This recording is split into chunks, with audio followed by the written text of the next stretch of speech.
আজকের আলোচিত বিষয় প্রাচীনকাল থেকে ১৯ শতকের শেষ দিন পর্যন্ত একটি শাস্ত্র হিসাবে রাষ্ট্রবিজ্ঞানের বিবর্তন সম্পর্কে আলোচনা করো।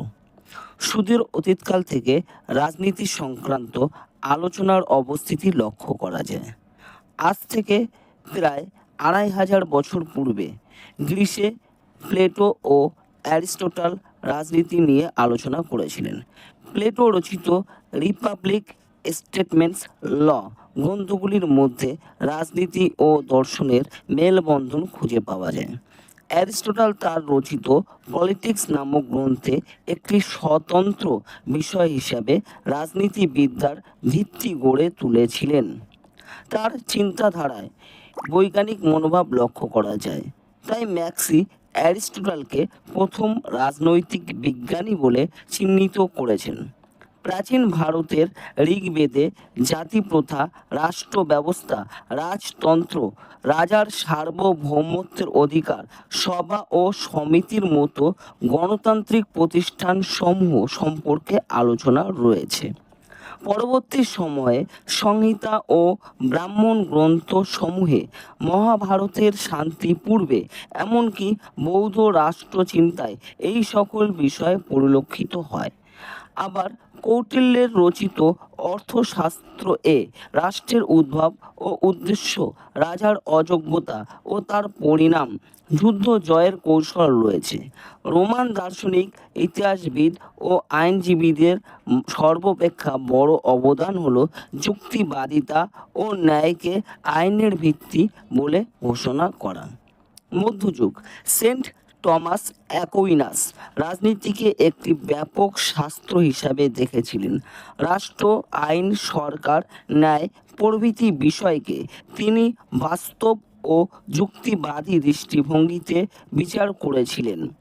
আবার মার্সিল আধুনিক যুক্তিবাদ, গণতান্ত্রিক চিন্তাধারা ও লোকায়ত সার্বভৌমিকতার প্রতিকৃত হিসাবে আত্মপ্রতিষ্ঠা করতে সক্ষম হয়। নবজাগরণের পর্যায়ে ম্যাকিয়াভেলিকে আধুনিক রাষ্ট্রচিন্তার জনক বা নবজাগরণের সন্তান বলা হয়। তার গুরুত্বপূর্ণ অবদান হল: ১. রাজনীতি আলোচনা ও বিশ্লেষণের জন্য আরোহী পদ্ধতির অনুসরণ। ২. ইতিহাসের ভিত্তিতে তথ্য নির্ভর সিদ্ধান্তকে যথার্থ রাজনৈতিক সিদ্ধান্ত বলে চিহ্নিত করেছেন। ৩. রাজনৈতিক তত্ত্বকে বিজ্ঞানের স্তরে উন্নতিকরণ। ৪. মূল্যমান নিরপেক্ষ রাজনীতির প্রতিষ্ঠা ইত্যাদি। ষোড়শ থেকে ঊনবিংশ শতাব্দী টমাস হবস ছিলেন আইনগত সার্বভৌমিকতার জন্মদাতা। ধর্মনিরপেক্ষতা, যুক্তিবাদ, বস্তুবাদ, ব্যক্তি স্বতন্ত্রবাদ, উপযোগিতাবাদ, আইনতত্ত্ব ও কর্তৃত্ববাদ সম্পর্কিত চিন্তাভাবনা রাষ্ট্রবিজ্ঞানকে প্রভাবিত করেছিল। জন লক হলেন রাজনৈতিক সার্বভৌমিকতার জনক।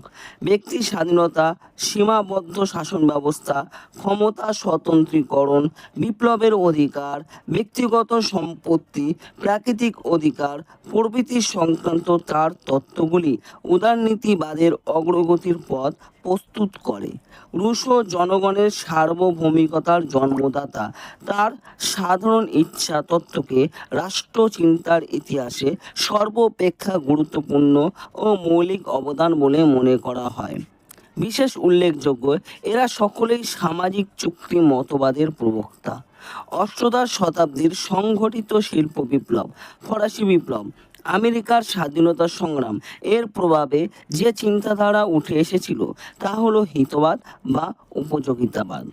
বেনথামের মতে ব্যক্তি যেমন রাষ্ট্রের প্রতি তার কর্তব্য পালন করবে, তেমনি রাষ্ট্রও সর্বাধিক সংখ্যক ব্যক্তির সর্বাধিক পরিমাণ মঙ্গল নিশ্চিত করবে। ঊনবিংশ শতাব্দীর সর্বশ্রেষ্ঠ রাষ্ট্রচিন্তাবিদ জন স্টুয়ার্ট মিল সনাতন উদারনীতিবাদের সংশোধন ছাড়া ও তার স্বাধীনতা, প্রতিনিধিত্বমূলক সরকার প্রভৃতি সংক্রান্ত তত্ত্ব একটি স্বতন্ত্র শাস্ত্র হিসাবে রাষ্ট্রবিজ্ঞানকে আত্মপ্রতিষ্ঠা করতে সাহায্য করেছে।